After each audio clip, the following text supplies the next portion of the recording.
Welcome to the recorded version of Home Safety for Seniors, part of the Family Caregiver Support webinar series brought to you by the American Society on Aging and a generous sponsorship from Home Instead Senior Care. Our presenter today is Molly Carpenter, who is an author, speaker, trainer, and family caregiver, and brings years of personal and professional elder care experience and training to families dealing with dementia. Molly works with a team responsible for ensuring that the Home Instead Senior Care Network's 60,000 caregivers worldwide have the resources necessary to effectively provide quality care in the home and understand the importance of their work enhancing the lives of those they serve. She holds a Bachelor's of Science in Family Science with a gerontology specialization from the University of Nebraska-Lincoln and a master's degree in education with a gerontology specialization from the University of Nebraska-Omaha.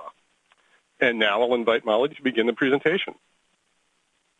Hi, thank you. Good afternoon or good morning, everyone, depending on where you're at. Thank you so much for joining today's webinar about home safety. And this is one of those topics that's, of course, very important when we're talking about the quality of life for the seniors. And we want them to remain at home, and most of our families want them to remain at home, or wherever they live, we want them to be safe.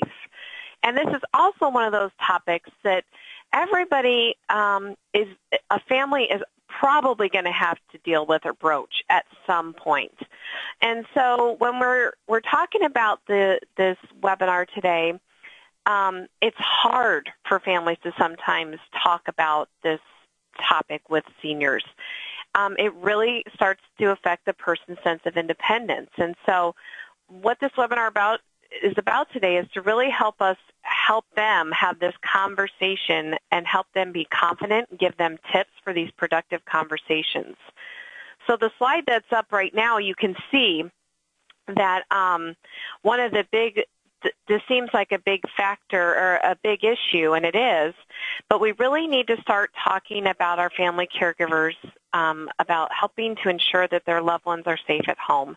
Now, we've learned that nearly 20 million seniors ages 65 and older visit the emergency room each year, with almost a third of those visits related to injuries, many that were sustained in the place where seniors are meant to feel the safest, and that's at home. So we know, even though, all of us work in the field all the time and we know these things, it's interesting when you look at it from a number perspective that the numbers are saying the same things. There really is real safety issues at the home.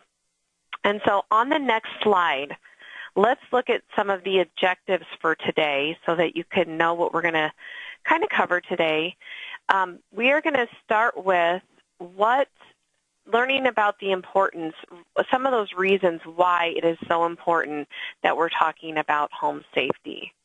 We're also going to talk about looking at those, I guess another way to look at this is to look at the effects of aging and what those have on safety. And this is just a different way to have that families can understand how aging can impact safety. It's just a different take on the topic of thinking about it from the aging process and what the aging process has on our senses and how that can affect our safety. We're also going to look at some warning signs that a senior might be struggling, and some of those look at those potential dangers of the home. I feel like it's one of those topics that seems so common sense to us, those potential dangers and some of those checklists. But really, I think it's still worth repeating today and for us to really, get back in that mindset of some of those additional things. And then at the end, we always share resources. We always talk about ways that we can communicate better and help families communicate better with their loved ones on safety issues. So before we get into the nuts and bolts, I do want to talk a little bit about the numbers and some research behind this topic. So on the next slide, I want to talk about a research study that we've recently done, and we've surveyed seniors and the adult children of those seniors in the U.S. and in Canada. We also surveyed a group of emergency room doctors in both countries. And so here's some of the findings. The seniors we surveyed said that well over 1/4 of their trips to the hospital or emergency room were caused by falls or other household accidents. Okay, that's alarming. We also heard that more than 85% of seniors have done nothing to prepare their homes for aging, which we all know would really help safeguard against some of those accidents. And when we say 85% they've done nothing, I tried to wonder, I wish, another data point I'd be looking for was around, is it because they don't know what to do, or is it because they didn't even think about it or don't think they need to prepare? So that's where all of us professionals out there, we just have to know as much as possible so that we can help the senior in whatever phase they're in or wherever their mindset's at about preparing their home for aging. We've also learned that 65% of U.S. adult children and 71% of adult children in Canada said that their parents' homes have at least one potential safety issue. Okay? So that, to me, says we have a lot of family caregivers out there losing sleep because they at least have one safety issue that's causing enough concern to where they're recognizing as an issue. Now, when we talk about what these issues are, they can range from large issues like staircases to maybe smaller issues like rugs. But the bottom line is that safety issues can be overwhelming to adult children, and the senior themselves might feel unsafe in their home. Now, I'm sure you all have a story of one of your loved ones or your grandparents or somebody that you've worked with a safety issue. And I know I talk about my grandmother a lot on these webinars. She was 97 in her home still. And kind of the last, we had a couple of big issues. We've had the basement stairs, which I know I've told you all about before. She had these very tiny, skinny, deep, steep basement stairs that made us all very, very nervous. Did have a railing, but was still very nerve-wracking. But the other issue she had was she loved throw rugs. And she had them everywhere, in every transition for every room, at the front door, at the back door, you name it. And so it was a battle. The rugs was a battle for us for those many years in her house. And so that's just off the top of my head one of the stories that I have with my own family. So you know that all these family caregivers have the same concern. And truthfully, I would be waiting. I just thought someday we're going to get the call where she's tripped over a rug and she's going to have fallen, and that's going to be the way we're going to get rid of the rugs. But as the webinar goes on, I'll share more about that story and how we eventually got rid of the rugs. But you can see it really has an impact on caregivers' peace of mind. And we know a lot of these caregivers are working full-time, and so there is a major worry there. So we know this is an issue for families. So let's look on the next slide about what the emergency room doctors are saying about senior safety. And I know none of this is going to be shocking to you all. This is exactly what I expected, but ER doctors in the U.S. and Canada estimate that about half of all home accidents experienced by seniors can be prevented, and nearly all the doctors surveyed agreed that not having help at home is a serious risk factor for seniors as a potential cause of injuries. And we also learned that from these doctors that more than 60% of the seniors they see in the emergency room could benefit from some more support at home. And so you can see where seniors themselves haven't really done anything to prepare, and we can see these doctors, they think it's a serious problem and that most accidents can be prevented. And then we have the family caregivers saying there's at least one safety issue. So if you add all this research up, basically there's a disconnect between what the senior thinks and sees versus what the family sees. And the family's, information is right along the same lines as the ER doctor. So that's why we have these webinars about safety, every year, because it's still something we need to address and help families address in a positive way, which we know is very difficult because it's all about independence. Okay, one of the major reasons that seniors end up in the ER are due to falls. So I want to talk a little bit more about falls on the next slide. Because before we address some of those home safety challenges, we have to stop and think about the aging process and what that can have on safety. And we start with mobility, and that is where this fall category would come into play. We know that a lot of falls can be prevented, so we're going to review some tips. And first of all, you know what I'm going to say. We're going to talk about the physical activity. You can see it on the slide there. Physical activity goes such a long way towards fall prevention. And with a doctor's okay, we have to encourage our families to get their loved ones to be a little bit more active. We're not talking about running marathons. We're talking about short walks. We're talking about water workouts. We're talking about some gentle, graceful, slow movements like a Tai Chi type of a workout. We're talking about simple chair exercises while they're watching a show during the day, or some easy workouts that they could do at home. And a lot of these activities can reduce falls by improving strength, balance, coordination, and flexibility. Now, I know many seniors avoid some of this physical activity because they're afraid to fall. So this is where a family can turn to some support in the community and to all of you about getting connected with a physical therapist or a program that can monitor exercise programs. You know, depending on what city where you are all at today, a lot of senior centers are really starting to pop up with more of that activity, the physical activities, wellness type spin is more prevalent, becoming more and more prevalent in communities. I know in my community there's a few programs, which is great. About 20 years ago there was no programs. So the fact that we have two pretty good ones here is great.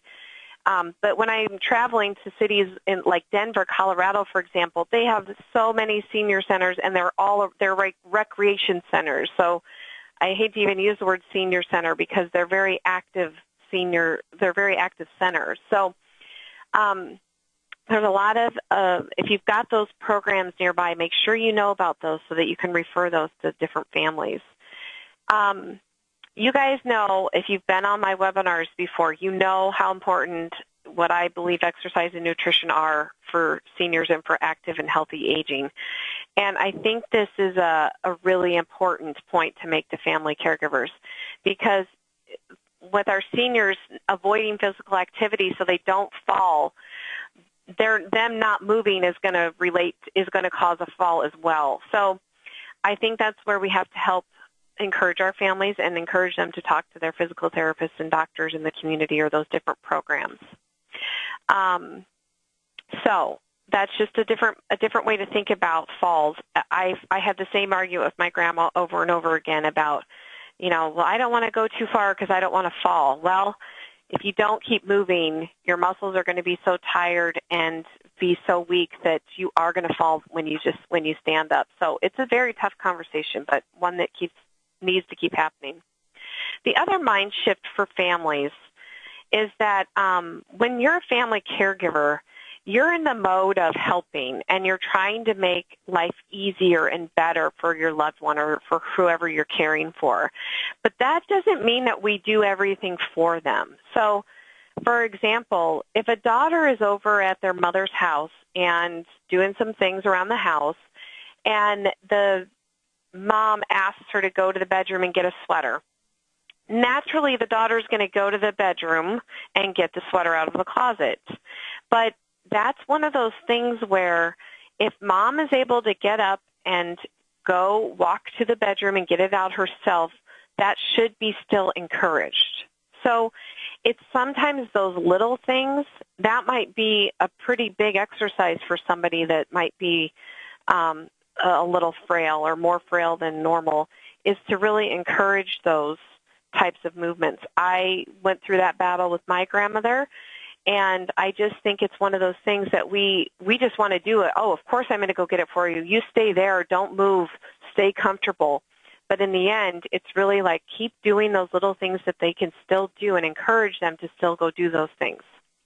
Another thing for families when it comes to falls and mobility is to really be mindful of medications. We know that some medications or combinations can have side effects such as dizziness or drowsiness. and this can make falling more likely.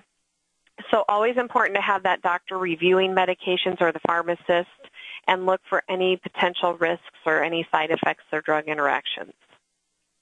Okay, let's dive into then the 5 senses and how the aging process is taking over those senses and how they can affect the safety. And let's look at that on the next slide. We're going to go through the 5 of them. And the reason that I present this in this way to families sometimes is because it's just another way for them to get in the mindset of a senior and get into understand what is actually happening to the aging body. And so when we think about sight, you know, by the time someone is 60, pupils decrease to about a third of the size since age 20. And so add any of those aging-related eye conditions like cataracts or macular degeneration, and the world just got real blurry. Okay, so when you're in a living room, for example, that maybe has poor lighting and there's a throw rug or there's an electrical cord, I mean, with poor eyesight, we know that's going to lead to disaster. Okay, so just educating families that with diminishing eyesight, it's just another angle or another way to look at this is if you add on diminishing eyesight onto the already safety issues in the home, that can be a very dangerous situation. Also, the sense of smell. The sense of smell can diminish, especially after age 70, and it's because of the loss of the nerve endings, and there's less mucus in the nose. And so the biggest concern of safety around smell is smelling smoke, which would, be a fire. So there's, again, got to be concerned about that. And then the smell, your sense of smell, it also greatly affects our sense of taste. And we know how important it is when something doesn't smell good, we don't want to eat it, or if it smells differently or we can't smell it, we're less likely to eat it. And we all know how important a nutritious diet is for seniors. And so we've talked a lot about nutrition on these webinars and we'll continue to, but not eating enough, not eating the right things, and that alone can lead to that lethargic feeling, even blurriness and dizziness if you're not getting the right nutrients or your electrolytes are off. So the sense of smell really does have a major impact on safety when you think about it in those 2 terms. Also, the sense of taste. We start out with more than 10,000 taste buds, and that number decreases as we age. And we also have to think about those medications again, and they may be decreasing a senior's appetite, or they may be affecting taste buds or the taste of things. And so always have to remember that when we think about what could happen if we're not eating those nutritious meals again, and what the effects can be there, which we just discussed when we talked about smell. So again, taste is another important thing. The other thing is taste is around spoiled foods. Sometimes we can't see those dates on the because they're tiny little prints, and so being able to taste if something isn't right and not eating it anymore is a huge, huge thing when it comes to safety. And then we think about touch. We have decreased blood flow to the nerve endings. And so as we age, that reduces our sense of pain and temperature. And so it's kind of like that tingling feeling at the end of your fingers and toes, like maybe your foot fell asleep or something.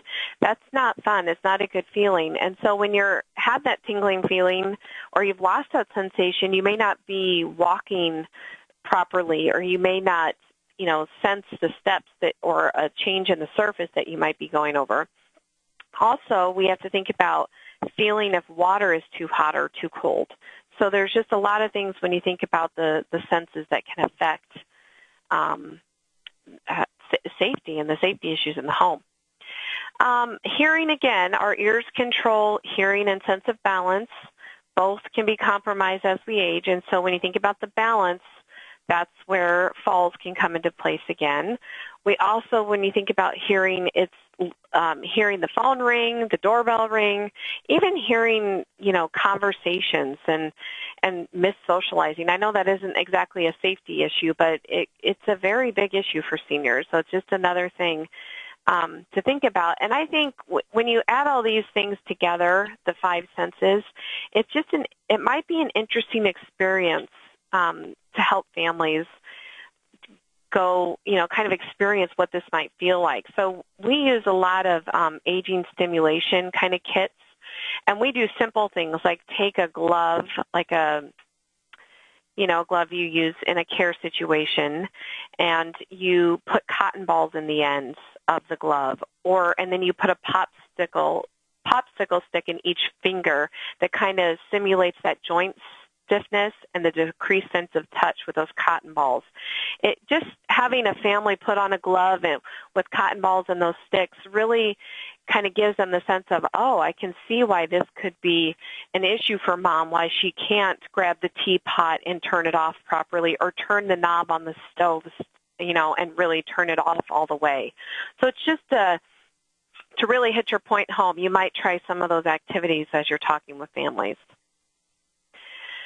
Okay, let's start looking at some solutions on the next slide. So we have lots of resources that we're going to walk through today. We have some inexpensive fixes. We also have a basic safety checklist, and we've got an online resources as well. So I want to start on the next slide with the 5 fixes under $500 on the next slide.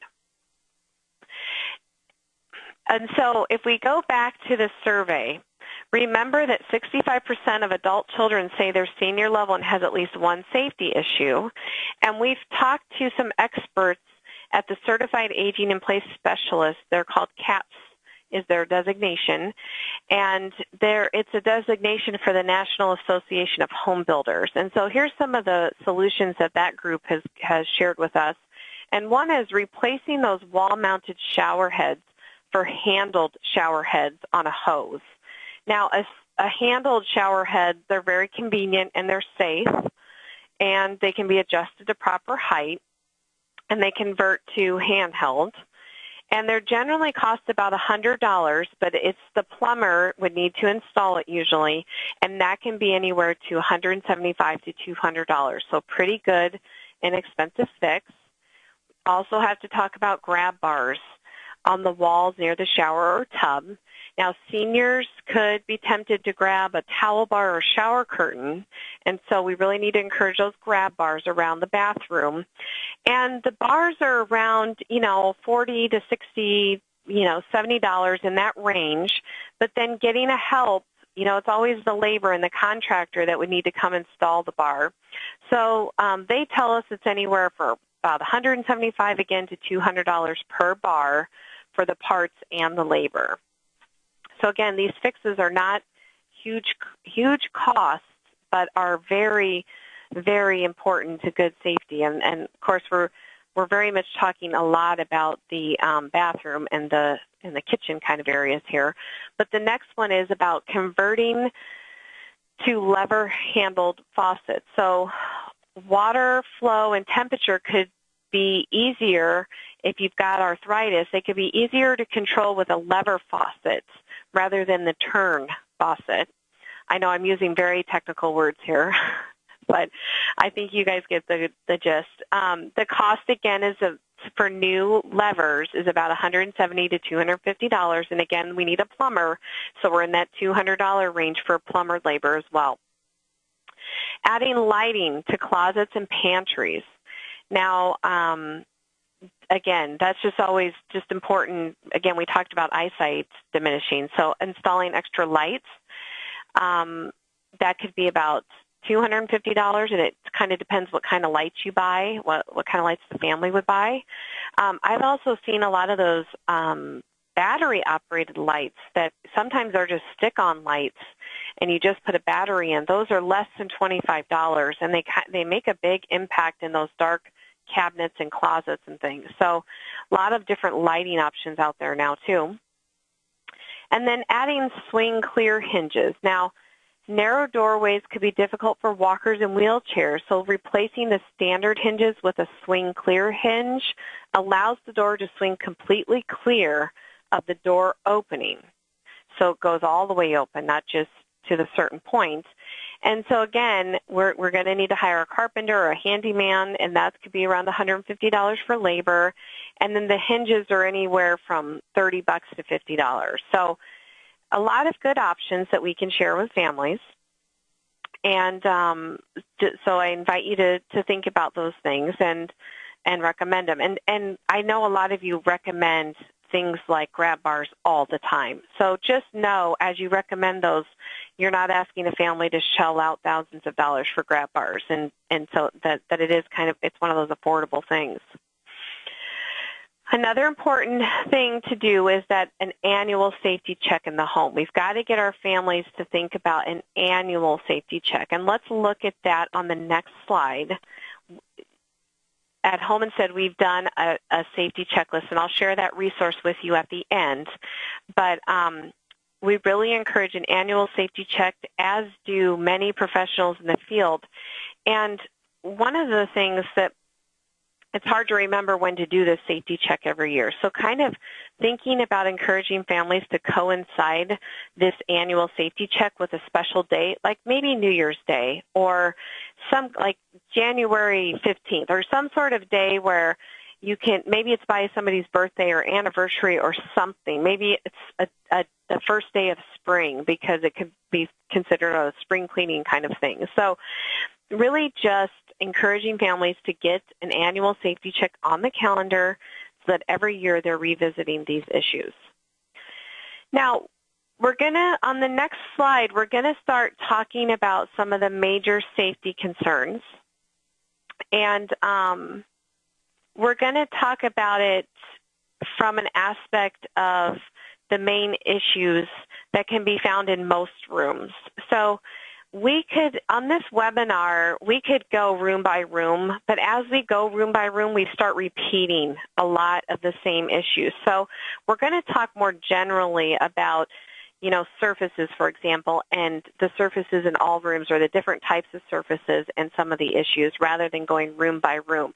Now, the safety checklist that I talked about, that does go room by room, and that's probably a lot more appropriate for families. But for all of you that have been around the block quite a bit and been in the field a long time, or even just, it's like I said, to me, it's just, and I'm sure to a lot of you, a lot of this seems like common sense, but it's just one of those things we should keep revisiting to make sure we are thinking of all the potential issues that could be in a home. So when we talk about services, we are, of course, talking about floors and stairs mostly. And so when we talk about carpets and rugs, we've really got to talk about if rugs are absolutely necessary, that double-sided tape or a rug pad, something to secure the floor, that rug to the floor is going to be crucial. I visited a family recently, and I walked in, and there were hardwood floors, but there was one big dining room rug. And I looked at it, and I looked at the daughter, and I looked at the senior, and she said, "Go ahead." The daughter just looked at me and said, "Go ahead and say it." And so I walked into it. I went right to the senior, and I said, "This is such a beautiful rug. However, I don't want you to ever trip over this rug, And she said to me, "Well, it's not leaving this house, period." It was a prized possession. And on closer inspection, she did have it very secure to the floor. And it was not a very thick rug, so there wasn't a huge difference between the floor and the rug as far as an elevation or anything. So the only thing I asked them to do was, could we put a piece of tape or a black, and I didn't care which color. I suggested black because it was would have blended pretty well, but still stood out, was to put a little bit more tape around it so that you could see. Again, another trigger point before the rug came was the color changed, something's changing. So I'm not sure they ever did that, but that was going to be a tough sell. But they did have it very secured, and I felt pretty comfortable with it. But we've got to talk to families about securing that with a double-sided tape or a rug pad We also have to think about if there's carpets, small tears in carpet, got to look for those. A little glue or carpet staples easily fix that problem. And then if families are replacing carpet, think about the type of carpet they're getting. Encourage that low pile, no shag carpeting anymore, which I know isn't very popular these days, but in any route, make sure the carpet that's being installed is appropriate. And then if there's ever bumps in the carpet, having it stretched is a very inexpensive thing to do as well. So just encouraging those different things. You also, when you think about surfaces, you've got to think about the right shoes that people are wearing in the house. And so really thinking about comfortable socks with shoes that fit well, or those socks that have the non-skid sole is a really important, is one way to watch out for some of those non-carpeted floors. The other thing, when you think about non-carpeted floors, so a tile floor or laminate floor, whatever it might be, is looking for some kind of decals that, especially I'm thinking about by the tub and the shower, making sure if there is a rubber mat there, that again, it's very close to the same level as the floor, and that there's non-stick decals or like on the bottom of the tub, so to speak. And then the other thing to consider is the stairs. Okay, the stairs are a very big safety issue. So railings are really important, and I think we all know that. Again, adding railings is a pretty inexpensive fix too. It's probably a little bit more than $500, but not much more than $1,000, in that sort of a range. So just a little bit of wood, even if it's a simple one-panel railing on the wall, is so important and can make a huge difference. The other thing is, again, back to if you get to the bottom of the stair or at the top of the stair, making the top or bottom stair a different color or some sort of reflective tape or something that signals there's a new surface coming or there's a different elevation in the surface coming could be very helpful. I've seen people put treads on stairs or carpet runners downstairs. So there are some options there when it comes to stairs. Okay, let's talk about clutter a little bit in a general sense. Clutter is one of those things that can get in the way. And when I talk about clutter, there's a lot of different things to talk about here. Are there knickknacks on counters and coffee tables and things like that? That can be a problem because people could run into them as they're trying to navigate through the certain rooms. Maybe they put their hand on a counter for balance, and there's too many knickknacks or clutter or piled up papers, whatever it is. So, helping families get in that mindset of looking around, looking at the spaces, looking at the pathways. Because another major thing about clutter is too much furniture. Clutter sounds like it's just piles of newspapers, but I think about clutter as too much furniture or maybe too big a pieces of furniture. So having families walk through the pathway to all the different rooms and to his favorite chair and to where the telephone is and where the restroom is, all of those things very, very important when we're thinking about clutter and kind of looking at it through that lens and sort of starting to downsize, clean out things, maybe add some shelving, different ideas like that. Okay, lighting and glare. When we talk about lighting, we've talked about eyesight and how poor, how eyesight can be an issue and how our eyesight fails. So we've got to think about increasing lighting. That can be as simple as increasing the wattage in light bulbs. It can be increasing more lights in the room. So if there's the canned lights or sconces or a tall lamp or even additional table lamps, again, as long as they aren't in the way of pathways and there's not adding extra clutter, it's okay to bring in more light in the room. I've seen a lot of families use night lights. I've also had a family, I absolutely think this is one of the greatest suggestions I've heard from a family, is they've put rope lighting along the baseboards between the bedroom and the bathroom so that in the night, if they're senior gets up and needs to use the restroom, there's a lighted pathway to the bathroom. So they're not fumbling around and feeling the walls and hitting a picture off the wall or tripping over something. There's a lighted pathway. So I think that's a great one to share with families. I've also heard people, when you think about lighting, you got to think about, can the senior turn the switches on and off? You know, those little lamps. Again, we're talking about a turn switch. And so I've seen this family, the one that I visited with the rug, they had the clapper where they clap and the light turns on and off. I thought that was, I forgot about the clapper. I mean, I remember it years ago coming out, but that's another great thing to think about. It's still available apparently out there. So the only other thing, we've talked about some of those lights that are easily stickable and they just have batteries. Putting those underneath counters or right over the sink or near the sink, those can sometimes be beneficial to think about there.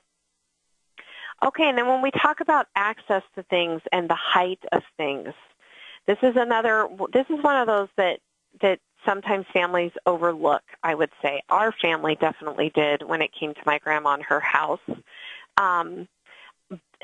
One area is a bed, and so you've got to determine, is the bed too high or too low or just right? If it is too low, there are those bed risers that can be put underneath the legs, and if the bed's too high, then they can remove a bed frame or get a lower profile mattress or box spring or something like that. Another thing about furniture and access is thinking about sitting in all the chairs in the room, making sure nothing's wobbly, kind of moving around a little bit and making sure that nothing's going to break eventually, or looking at armrests, those kinds of things, and determining if there's any repair that needs to be made. Another clue that families can think about is in the bathroom, if the curtain rod or the towel rack is loose, that could be a sign that there's some balancing issues and they're grabbing things that aren't necessarily sturdy. So either need to fix those or need to add those grab bars that we talked about earlier. And then speaking again of height, if we think about the toilet or the bathtub, there are some benches that you can put in showers and bathtubs. There are raised toilet seats for stools. I think we're all very familiar with those, and I bet you all have a resource on your list that you give to families for help with some of those equipment needs.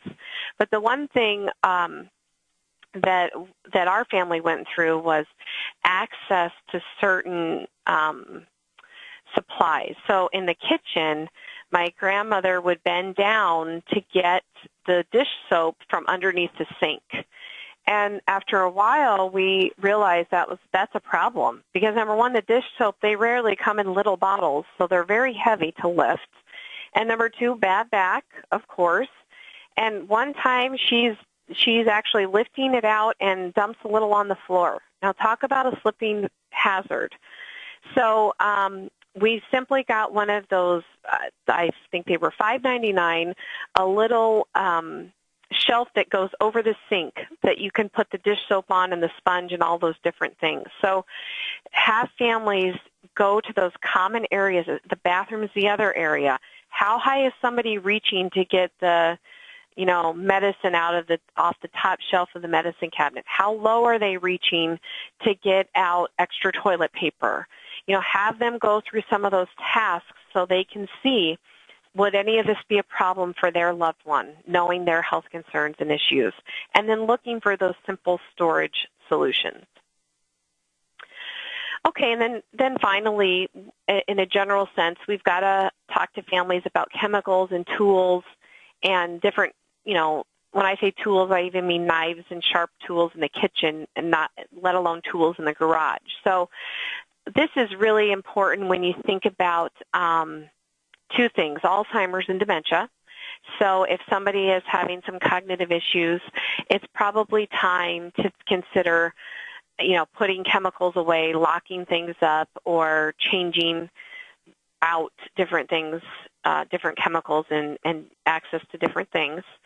The other thing is agility. We've talked about how seniors, as they age, they lose that feeling in their ends of their hands and fingers. They also can lose that.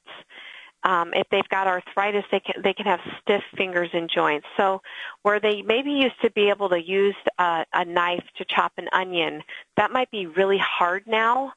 And so that can lead to some issues if they try to use the knife again. Either they're going to press too hard or they're going to drop it because they don't have the same flexibility. So again, this is all where that family needs to be thinking about and being mindful of all of these different things as they go through the safety checklist.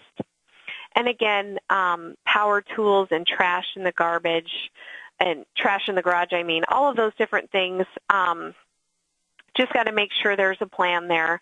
I've seen families get the carts that have the trash cans on the carts that have wheels so they can easily be pulled to the curb and back to the garage. So thinking about some of those things or having the neighbor kid come get the garbage and take it to the curb when it's trash day, some things like that.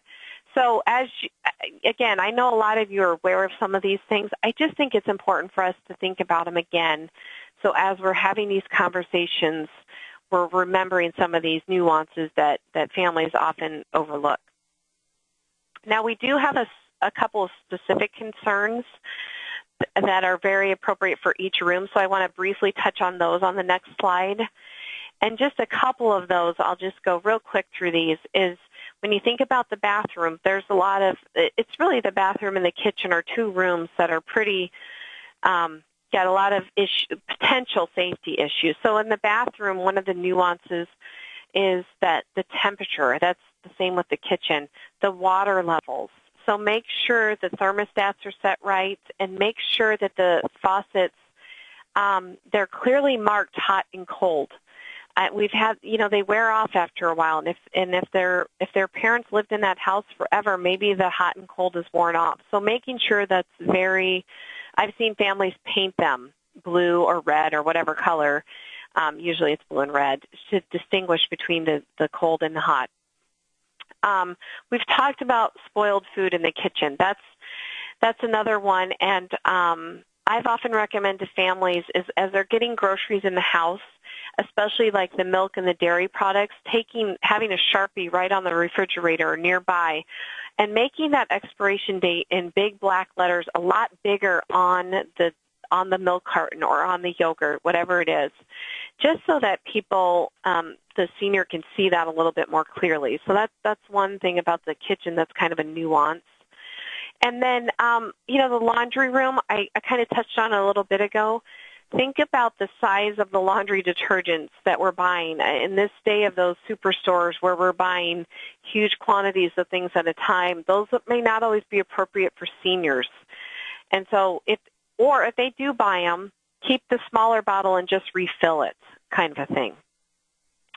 And then the only other thing in the living room that I would just generally touch on is, again, that the use of extension cords and electrical cords and really being considerate about where the furniture is at versus where things are plugged in at. So this may cause a little bit of to go in and do some planning, and we always want them to involve the senior in this, but may need to do a little rearranging of furniture just to make sure that that everybody's okay, and that the reason we're moving furniture around a little bit is just to make life easier. So again, just another way to encourage our families to have these conversations. And along that note, on the next slide, let's talk a little bit more about communication. And I think this is, you guys have heard me say it a lot, that communication really is the key, and that's especially true when it comes to the safety talk. I know as you visit with families every day, I know you talk about the importance of the safety and safety checklists and all of those different things. But another aspect of the safety is the communicating part. This is hard for family caregivers because they're, again, in a reverse role where they're now the protector and they're trying to ensure that the home is safe for the parent.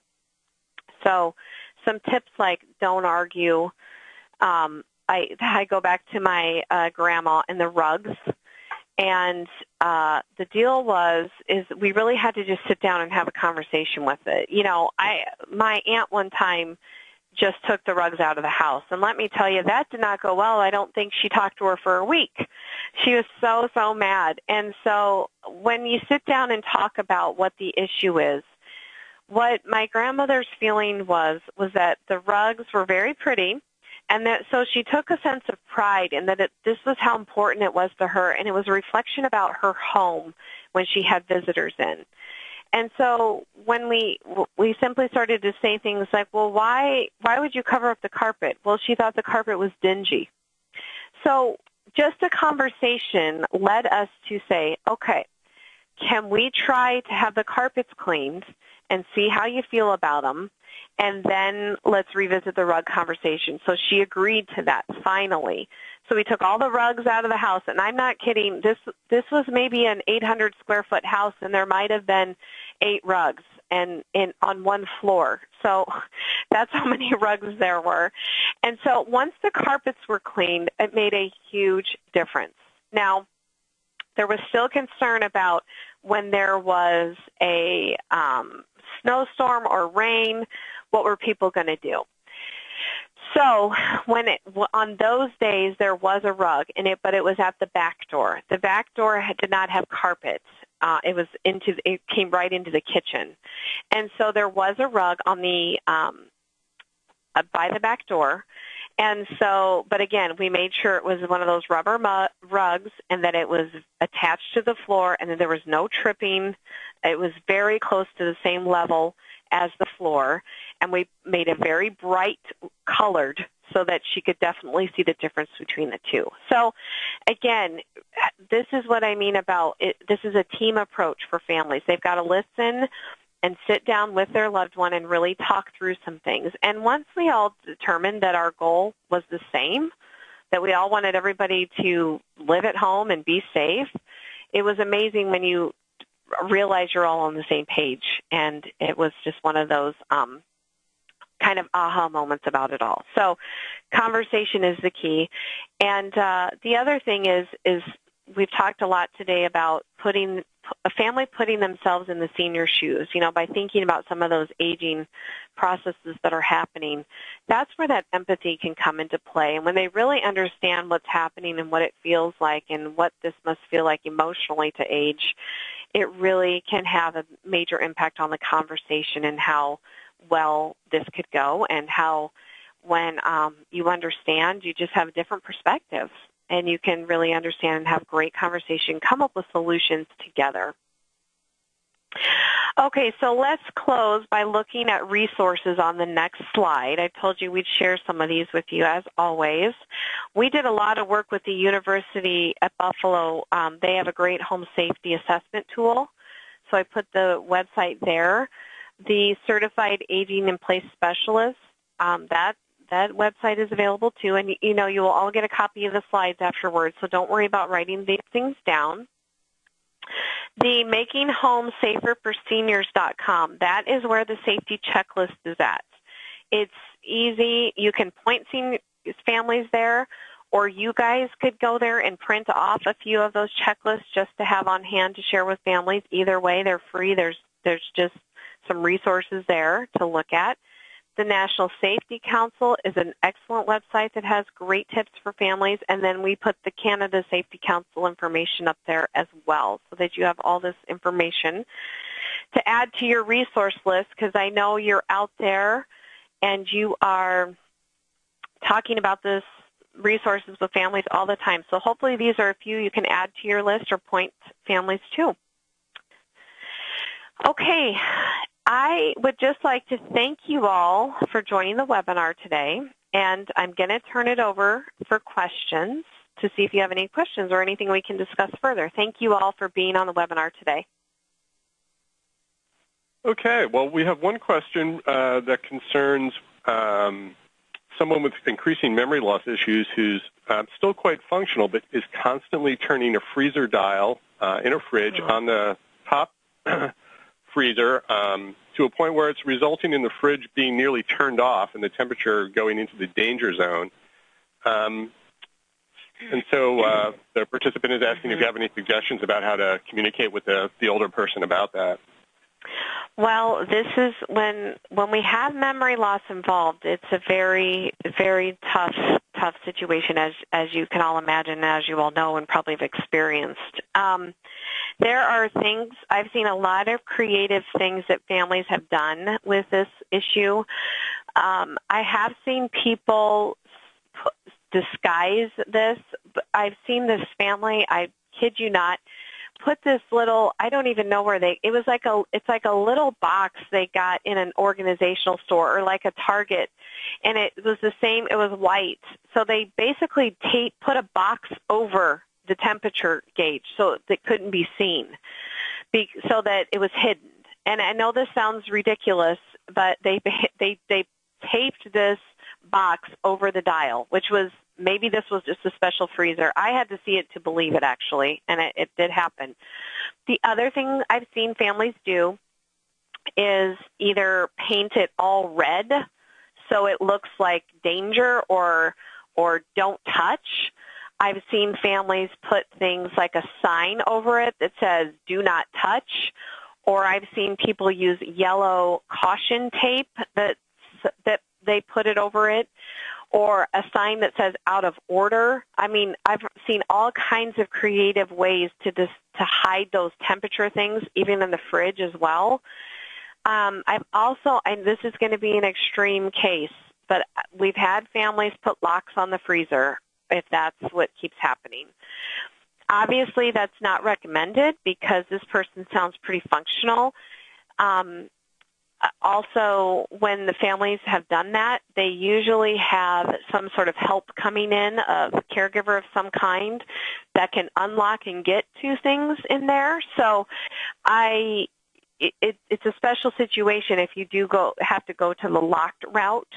I've seen families with people with Alzheimer's and dementia even color the handle of the freezer or refrigerator a different color so that, and they think because it's red, they won't touch it. Maybe they'll think it's hot. I don't know if that necessarily works. I think that can backfire sometimes because if you distinguish a red handle on a white refrigerator, boy, that might be a reason to touch it and grab it and open it.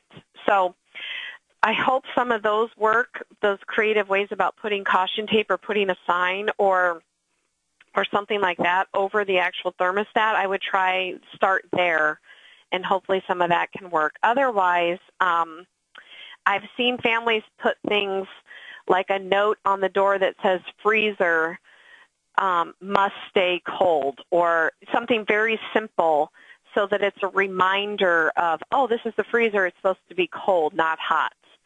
I've seen that a lot with, another way that they use signs like this is when it's like snow outside.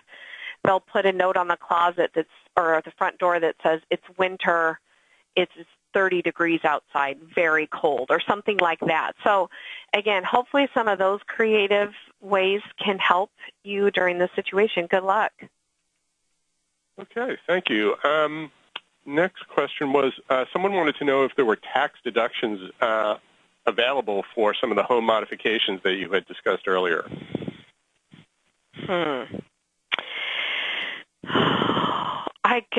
That's a great question. I do not know the answer about tax deductions, because that would mean a tax deduction maybe means you're doing something to improve the safety, and I think most things we've listed, unless grab bar, I guess I don't really know the answer. I wondered if there were tax incentives, or I don't know. I guess I don't. I apologize. You do not know the answer, but you know what? I'm going to look that up and add this to the content.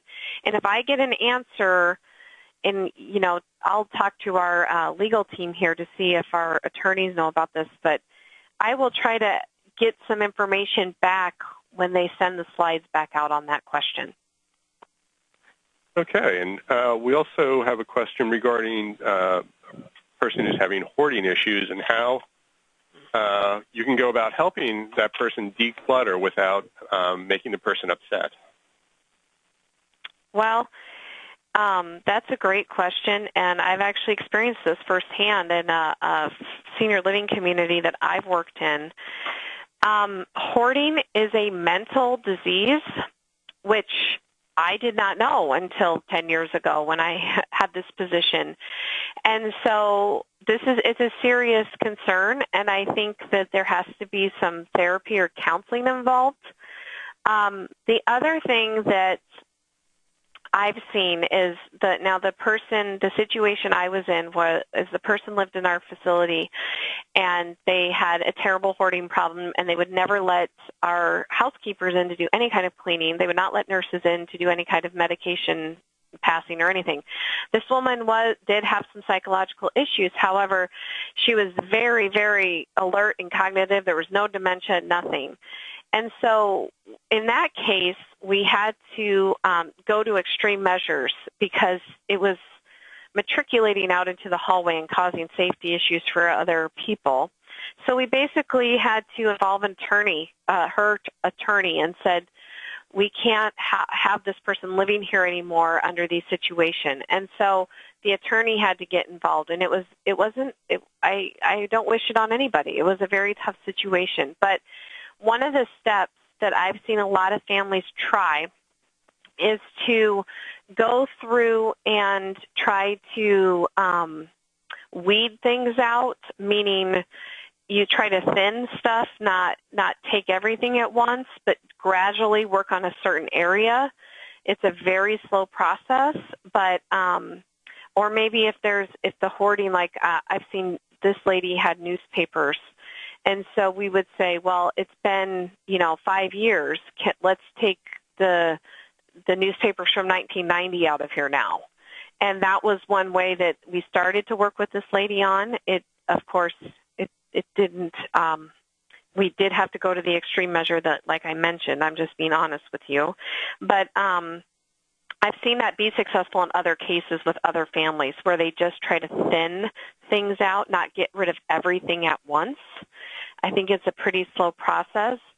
I also think there's specialists in all these in different communities now that specialize in this. So I would actually have to tell you and recommend to look at some potential help from a professional when it comes to hoarding. It's a real serious issue. I have another family that I worked pretty closely with about a year ago whose mother had dementia. And she was turned into a hoarder because there is some paranoia there that can occur with dementia. So it can be some of those symptoms. And basically what their family, the way they approached it is they would be in a room that had significant amount of clutter. And what they would do would kind of start going through things and trying to get mom to fix on something in the room, whether it was, Mom, will you sort this pile of this? And in the meantime, they would be kind of taking other things and putting them in boxes and sort of trying to get them out of the way. But the other tactic they would use is they would try to encourage the person to tell stories as they found things, like, oh, Mom, look at this. Tell us about this. And in the meantime, she would be kind of working through a story, and then they would keep trying to box stuff up in other parts of the room. So I think you can get a little creative with it. I'm sorry it's a long-winded answer, but that's a really tough situation, and I think it's one of those deals where I would definitely, consider professional help from a hoarding aspect and a decluttering organizational standpoint, but also from a therapist/counseling kind of a aspect as well. Okay. We have, I think, time for just one more question. Are there any follow-up care resources through Home Instead or other resources for when seniors are discharged back to their homes? Yes, there are. If you go to the website I recommend is caregiverstress.com. There are quite a few resources there around helping that transition home. And with the limited time we have left, I'm not going to go into a bunch of detail with those. But if you go there and just sort of look through that website and Google or search the website about transitions to home or hospital to home, some of those keywords, you'll get lots and lots of resources around that topic.